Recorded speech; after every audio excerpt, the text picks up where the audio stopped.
पास पहुंचे, कहाँ? क्षीरसागर समुद्र में।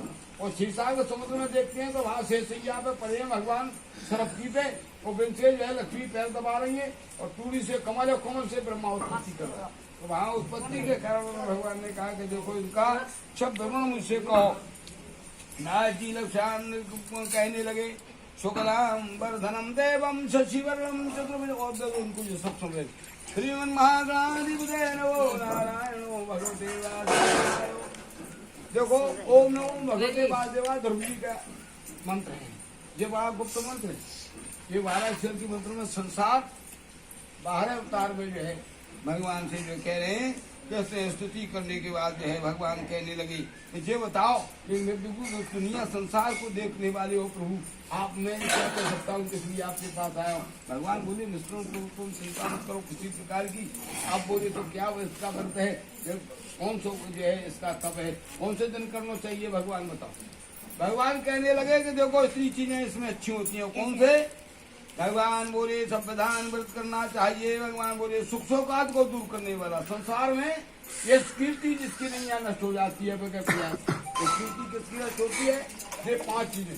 अपने यहाँ अगर बड़ों पीपल के नीचे नर चाहे नारी अगर खड़ाऊ पैर के अगर उसकी चली जाए, वहां जो है अगर कोई छाया अगर पड़ जाए तो हाथ में ले लो अपनी खड़ाऊ, माने जूता चप्पल, और छाया निकल जाए उसके बाद निकल जाओ। ये 5 चीजें खत्म होती है, ये कीर्ति, धर्म और अपना दान जो तुमने किया, और तप माने तपस्या। ये 5 चीजें तुरंत नष्ट हो जाती है। ये कल्प वृक्ष है, पहले 5000 वर्ष से पहले भगवान थे गोविंद, ज्यादा नहीं, 32,000 वर्ष का कुल जो है 4,32,000 वर्ष का। ये कलयुग तो अभी आए नहीं।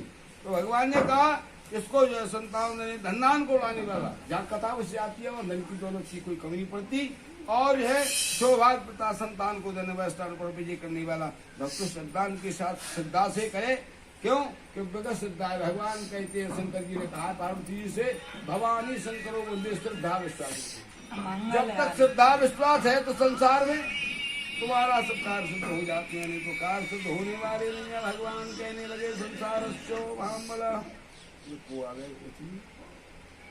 हाँ बोलो, हाँ हाँ हाँ।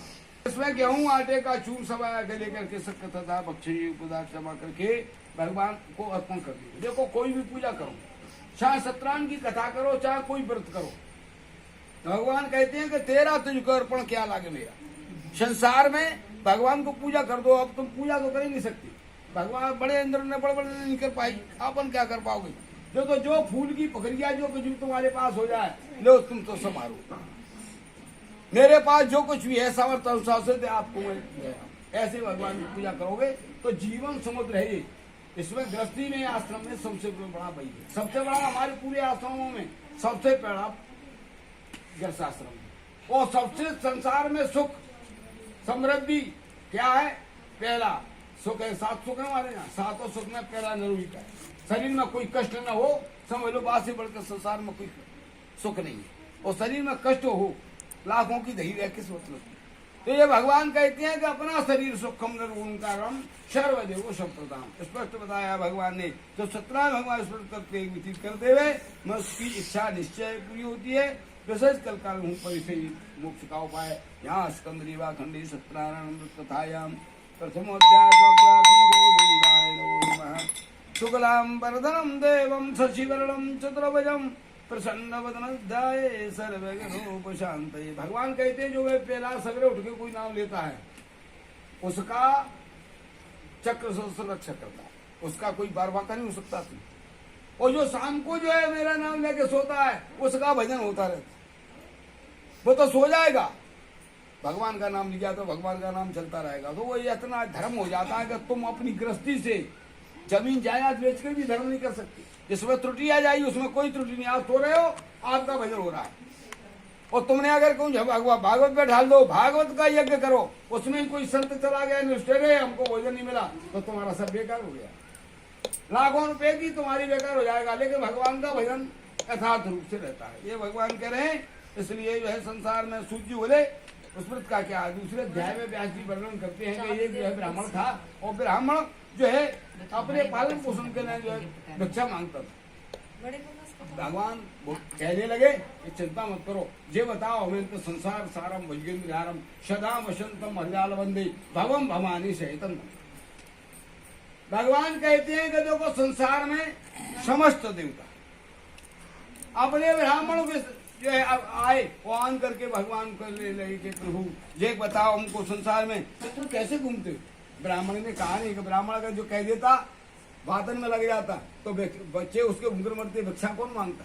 बोले मुझे अभी टेम नहीं है बात करने की। भगवान फिर थोड़ी दूर से पगडंडी के घर पहुंचते हैं, तुमने बताया नहीं। ब्राह्मण देता हमको कुछ बताओ, हम पूछना चाहते हैं। बोले तुम हमें पूछ ही रहे हो तो मेरी गरीबी की सोर पसरी हुई है मेरी। भगवान बड़ी ऐसे बोली बात, फिर कैसे क्या चाहते हो।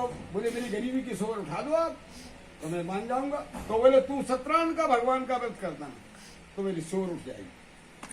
देखो हमारे यहाँ दो प्रकार के दर्दी बनाए। एक तो दरिद्री वो है कि भूखन मर रहा है बेचारों को, तो दरिद्री है ही, कुछ है ही नहीं खावे को, आज खाए काल को बैठो, वो दरिद्री है। वो एक हमारे यहाँ दरिद्री। दूसरा कौन है जिसके पास पता ही नहीं है हमारे पास कितने संपत्ति है, बहुत दरिद्री है, अराब शराब पता ही नहीं है कहाँ धरी है कितने खा हो रहा है। तो ये भगवान की दया से उसमें देख करके उनको ब्राह्मण को जो है कहने लगा सत्यनारायण भगवान की व्रत करूंगा। तो रोने इतने में क्या हुआ कि वो भगवान जो रूपी ब्राह्मण थे वो चले गए, अंतर ध्यान हो गए, रोने लगा। और रोने लगा जो है रोते रोते माने भिक्षा नहीं मांगी, जान करके सीधे घर लौट गया। स्त्री जान के अर्धांगिनी कहने लगी तुमने आज लौट के क्यों आए हो, आपको किसी से अनादर हो गया, किसी ने आपकी कदर नहीं की, काबू ने कोई बात कर दी आपसे, आप क्यों आए हो, उनको इसका इतिहास कहो। भगवान कहने लगे बोलो चिंता मत करो, सब मुक्तों को ब्राह्मणों को विधान बतला करके बूढ़े ब्राह्मण जो कहने लगे कि जो ने सत्यनारायण भगवान की मुझसे कथा कही है तो मेरी कथा का अर्पण करो। मैं कथा का अर्पण कैसे कर सकता हूँ, अब कैसे करूंगा। बल्कि अर्धांगिनी देखो, अर्धांगिनी एक ऐसी चीज है कि संसार में अपने मनुष्य की दुख दारिद्रता दूर कर सकती है, दरिद्रता दूर हो जाएगी। वो कहने लगी चिंता करने की बात नहीं है, तुम आज एक गांव में जा रहे हो, एक गांव में मैं जाऊंगी, दोनों जने को जो भिक्षा मिलेगा उसी से भगवान का उत्तम व्रत करेंगे। दोनों जने ठाल ली, दोनों जने झुल जान करके गए। एक गांव में उनकी अर्धांगिनी गई, एक गांव में वो गई। जान करके लक्ष्मी को बड़ा दुख हुआ कि तुमने जो है भगवान अपने आदमी को बता दिया, वो तो भिक्षा से लौट गया और उसकी घरवाली धर्म पत्नी आ गई, तो मुझे लाज आ रही है इस वक्त में जाती। बूढ़ी डुकरिया बन के उसके पास पहुंची, बोले तुम कहाँ जा रही हूँ बताओ तो मुझे। बोले हम जो है सत्यनारायण भगवान का व्रत कर रहे हैं। उसने सत्य बता दिया, भगवान का व्रत करेंगे, जो मिलेगा सो करेंगे, जैसे बनेगा तैसे करेंगे। तो बोले एक मुट्ठी चावल मेरी झोली में डाल देती। वो बोले एक मुट्ठी चावल से मेरी पूर्ति नहीं पड़ेगी, लेकिन बोले तू डाल ले, नहीं मानी, जबरदस्ती डाल दिया। वो